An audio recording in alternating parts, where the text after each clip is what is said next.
तो water cement ratio पहले ये देख लेते हैं, वाटर सीमेंट रेशियो क्या है। तो mass of water excluded absorbed content, मतलब एसएसडी कंडीशन में divided by mass of concrete. यदि पोजोलम भी ऐड है सीमेंट में तो mass of water divided by mass of pozzolan plus mass of cement, ये हो गए अपने वाटर कंटेंट के फॉर्मूले।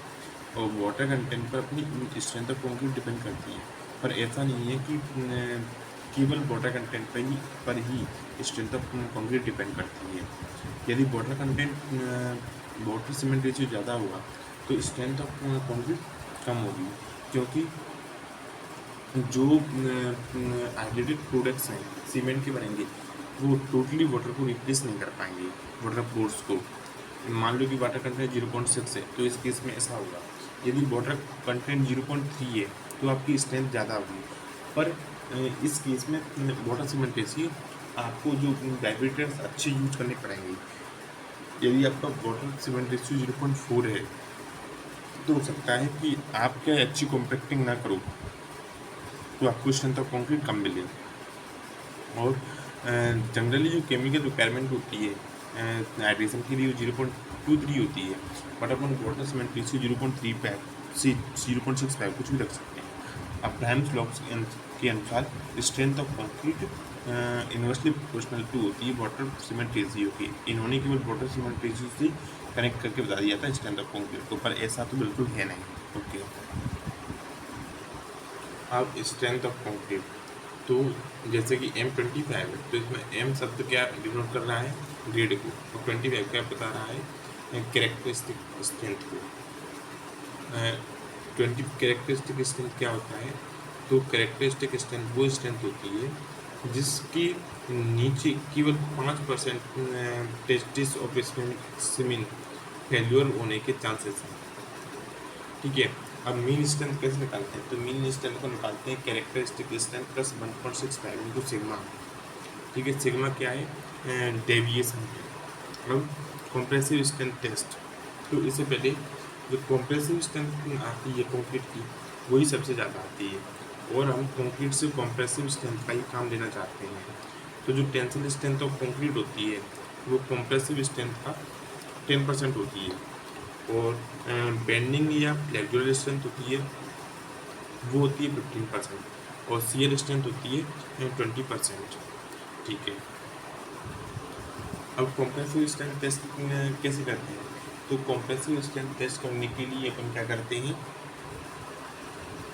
तो कॉम्प्रेसिव स्ट्रेंथ टेस्ट करने के लिए अपन क्या करते हैं, या तो अपन क्यूबिकल स्पेसिमेन ले सकते हैं या अपन सिलिंड्रिकल स्पेसिमेन ले सकते हैं। क्यूबिकल स्पेसिमेन का जो डायमेंशंस होती हैं वो होती हैं 15 centimetre into 15 centimetre into 15 centimetre, और जो सिलेंडर होता है उसके डायमेंशन होती हैं 15 सेंटीमीटर डाया और 30 सेंटीमीटर हाइट। ठीक है, यदि एग्रीगेट्स का जो मेन साइज है वो 20 mm से कम है तो आप 10 सेंटीमीटर 10 सेंटीमीटर 10 सेंटीमीटर का ट्यूब यूज कर सकते हो। प्रोसीजर क्या है कि आप पेस्ट बनाओगे, फिर उसे आप क्या है 24 आवर्स के लिए सेट करने के लिए रख दोगे, उसे आप बाहर निकालोगे 20, और जितनी एज का आपको स्ट्रेंथ टेस्ट करना है उसे जस्ट पहले ब्लॉक को निकालोगे और फिर एवरेज स्ट्रेंथ ऑफ कंक्रीट निकालोगे, दैट इज होगी अपनी कॉम्प्रेसिव स्ट्रेंथ। ठीक है, अब कॉम्प्रेसिव स्ट्रेंथ टेस्ट से कुछ और रिलेटेड बात समझ लीजिए कि जो 7 days compressive strength of concrete है वो 2/3 ऑफ 20 डेज स्ट्रेंथ होनी चाहिए। ठीक है, और जो यदि आप इस लोडिंग रेट बढ़ा दोगे तो स्ट्रेंथ ऑफ कंक्रीट क्या बढ़ जाएगी। अब जब आप कंप्रेशन बढ़ाते हो तो पॉइजन्स रेशियो के अनुसार क्या होता है, एक्सपांसन इन कंक्रीट ब्लॉक्स होता है, इधर से और इधर से क्या होंगे, एक्सपांसन्स होंगे। ठीक है, और इसी के कारण फेल्यूर होता है। जो कंक्रीट है उसमें कभी भी फेल्यूर अपना किसके कारण नहीं होता है, क्रशिंग के कारण नहीं होता है, उसमें फेल्यूर होता है अपना किसके कारण, शियरिंग के कारण। तो देखो, जब आप कंप्रेशन लगाते हो तो जो प्लेट्स हैं इनसे क्या फ्रिक्शन फोर्सेस वर्क करते हैं। ठीक है, इनकी वजह से क्या अपनी कंप्रेसिव स्ट्रेंथ ज़्यादा आती है, या अपन बोले तो क्या रेजिस्टेंस वर्क करते हैं जिनसे अपनी स्ट्रेंथ ज़्यादा आती है। ओके, और ये रेजिस्टेंस कॉनिकली डिक्रीज करती है। यदि आप प्लेट से नीचे जाओगे तो कोनिकली क्या ये डिक्रीज करेंगे, ऐसे ही इधर से ये डिक्रीज करेंगे। ओके। और यदि जो स्पेसिमेन है उसकी जो हाइट है वो 1.7 डी से ज़्यादा है तो उसकी स्ट्रेंथ कम आएगी। 1.7 डी मतलब डी क्या है यहाँ पर, लीस्ट लेटरल डायमेंशन है। अब सिलेंडर का फेल्यूर क्या होता है, तो सिलेंडर का फेल्यूर होता है जो 0.3 डी, जो 0.3 डी वाला पार्ट होता है, जो 0.3 डी वाला पार्ट होता है उसमें क्या है, कोई भी रेजिस्टेंस वर्क नहीं करता, जिसकी वजह से उसका फेलियर होता है।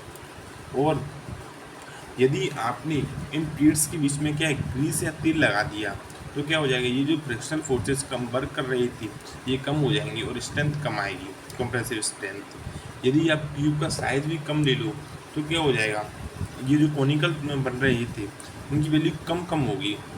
जैसे ये कॉनिकल बना था यहाँ तक और आपने कम का ले लिया साइज ऑफ क्यूब कम, तो यहाँ तक ही बनेगा, यानी कि जो कंप्रेसिव स्ट्रेंथ है वो ज़्यादा आएगी। इसलिए जो 10 सेंटीमीटर का क्यूब लेते हो उसकी जो स्ट्रेंथ आती है वो ज़्यादा आती है।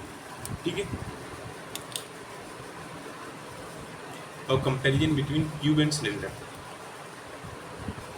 अब तो ये कहना गलत होगा कि अपना कौन सा टेस्ट सही है और अपना कौन सा परफॉर्म करना चाहिए, क्योंकि दोनों ही जो टेस्ट हैं वो अलग अलग तरीके से सिमुलेट्स करते हैं एक्चुअल स्ट्रेसेस को और एक्चुअल जो प्रैक्टिकल लाइफ में चीज़ें होती हैं उनसे। तो जो लोडिंग का तरीका है वो कैसा होता है, सिलिंड्रिकल क्यूब की जैसा होता है। इसलिए अपन कहेंगे क्यूब अच्छा है तो नहीं कह सकते, क्योंकि अब देखो दो बातें क्यूब के भी फेवर में हैं कि जो स्ट्रक्चर का अपनी कंक्रीट स्ट्रक्चर्स होते हैं उनका जो क्रॉस सेक्शन होता है वो क्यूबिकल शेप जैसा होता है, और क्यूब में अपन को कैपिंग की जरूरत नहीं पड़ती है जो कि स्ट्रेंथ ऑफ कंक्रीट को अफेक्ट नहीं करती है, जबकि अपना सिलेंडर है उसमें अपन को कैपिंग की जरूरत पड़ती है और स्ट्रेंथ को अफेक्ट करती है। क्यूब की केस में एक चीज़ और है जो अपन बताना भूल गए, ये है कि क्यूब में जिस डायरेक्शन में अपन कास्टिंग करते हैं उसकी अपोजिट डायरेक्शन में अपन क्या करते हैं, लोडिंग करते हैं या टेस्टिंग करते हैं, क्योंकि अपन को अपोजिट डायरेक्शन में क्या है फिनिशिंग अच्छी मिलती है। कैपिंग भी किस लिए करते थे, फिनिशिंग के लिए करते हैं। ओके। अब फ्लेक्सुअल टेंसाइल स्ट्रेंथ टेस्ट।